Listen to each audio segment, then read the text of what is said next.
पालघर जिल्ह्यात आज 4 ठिकाणी ह्या निवडणूक संपन्न होणार आहे। एकूणच पाहायला गेलं तर पालघर जिल्ह्यातील 3 नगर परिषदा व 1 नगरपंचायत आहे।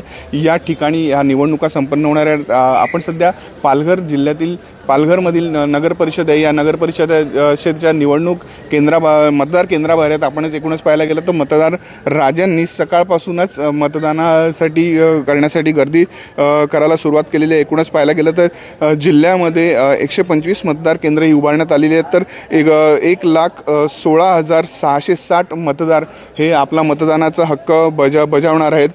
एकूणच पाहायला गेलं तर पालघर जिल्ह्यात एकूण 4 नगराध्यक्ष पदांसाठी 17 उमेदवार हे रिंगणात आहेत। तर 94 नगरसेवक पदांसाठी 316 उमेदवार हे निवडणुकीच्या रिंगणात उतरलेले पाहायला मिळतात। त्यामुळे उद्याच्या निकालावरच पालघर जिल्ह्यामध्ये आज जी निवडणूक संपन्न होते याच निवडणुकीचा जो निकाल आहे हा उद्या समजला जाणार आहे आणि यातच कोण आपली बाजी मारते हा बघणं महत्त्वाचं ठरणार आहे।